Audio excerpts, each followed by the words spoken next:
Hello and welcome to another episode of Travel Chef and wish you all a very happy Easter. So for Easter we had made some wine before. We have done the real processing, everything. So the wine is ready for Easter. And this is a very simple recipe of making gooseberry wine.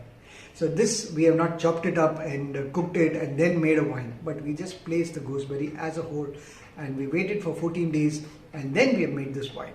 So it's a the number of ingredients which we have used is very little and very simple and easy to be made. So come on along with us to see how this gooseberry wine is made.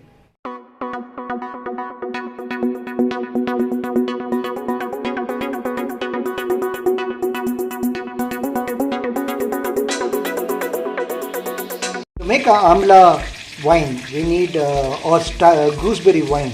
We have taken half a kilo of Amla or gooseberry. Next we have taken 1 kilo of sugar. So for the spices we have used cardamom, 5 to 10 pods, and then 5 to 10 pods of cloves and 4 medium-sized sticks of cinnamon. For 500 grams of Amla or gooseberry, we have taken 550 ml of water, plain drinking water. This would be the ratio of water with the Amla. Now we have taken a wine maker. Please ensure there is no water in the wine maker. Next we drop in the gooseberry or the Amla into the wine maker. We drop it as a whole, but certain people have started cutting the Amla, but we are just dropping it as a whole to make our wine.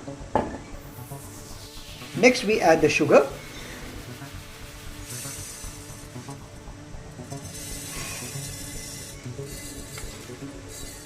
Now we drop in the sugar. It's completely submerged with the sugar. Next we need to pour the water, 550 ml of water. This is ordinary drinking water that we have kept aside as an ingredient. Next step is to add all the spices.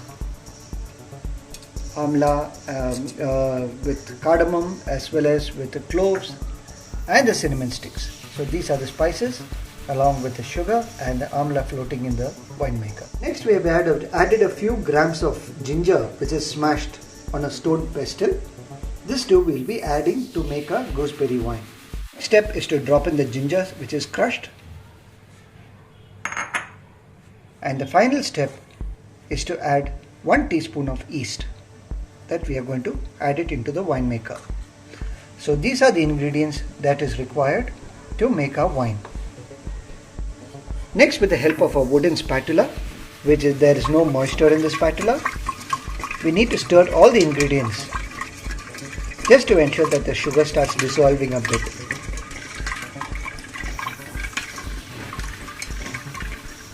So we stirred our wine, and next we need to keep this in a closed place, which is a cool and dark place, by covering it.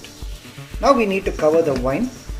We need to cover the wine maker and we do not close it too tightly, because if we close it too tightly, there's a lot of carbon dioxide which is generated because of the yeast acting with the sugar. So there's a chances of the bottle breaking or the cap popping out. So we have just closed it a bit, and next we need to store this in a cool and dark place, after which we have to stir this every day for the next 14 days to make our gooseberry wine. So we'll see this wine, the extraction of this wine after 14 days. This is a wine after a week, and you see the gooseberries are changing color as well as a strong fragrance of cinnamon and other smell which is coming out of the wine maker. So let's stir the wine.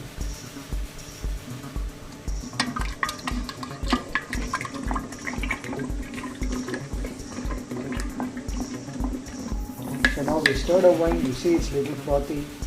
We continue to do so with a dry spatula. Now this is our wine after 2 weeks, and berries are ready to be taken and squeezed. So this is a tasty wine. There's a lovely fragrance of wine coming out of the wine maker. So let's see how to start straining this wine and start storing it. The next step is to stir the wine. So we ensure all the sediments get mixed up.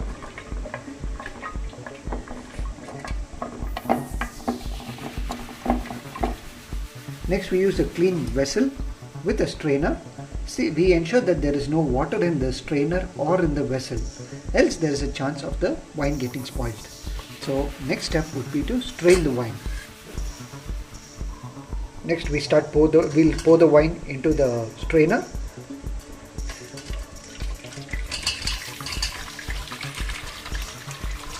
As we see, all the gooseberries have started changing the color. They were bright green and now they are changed into a darkish color.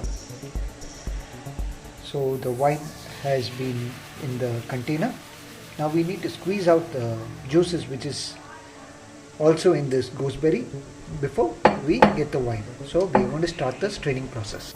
Now this is our wine after it has been strained. Next we are going to start pouring it into little bottles.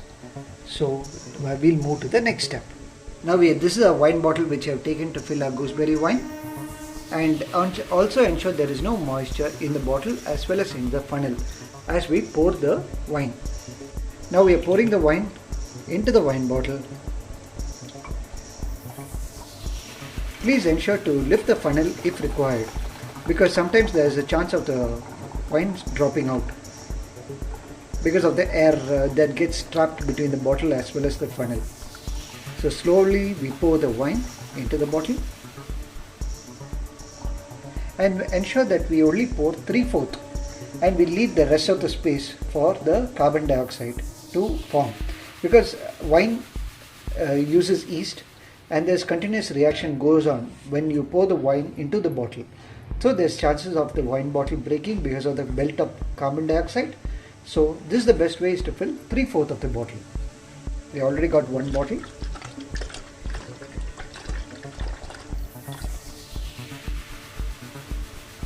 Slowly we pour the wine into the bottle.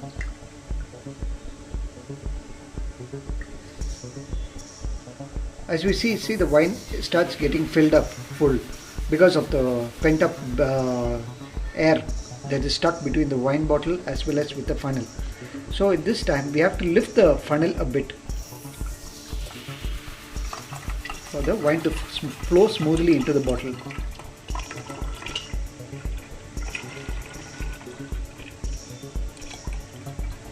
Now the wine is filled into the bottle. For half a kilo of gooseberries, we have got 1.5 bottles of wine. So this we are going to enjoy it over the week. Now our wine is ready to be served, and this is a lovely golden color that we have got in this wine. So here we go, and cheers.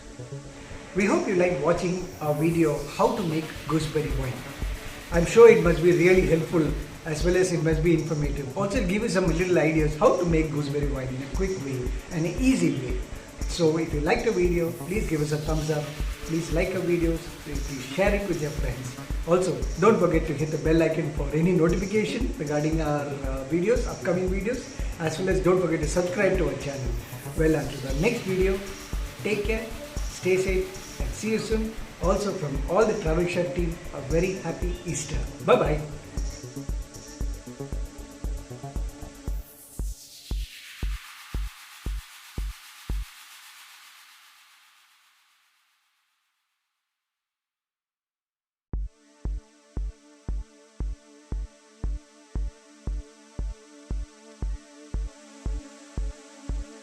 Thank you.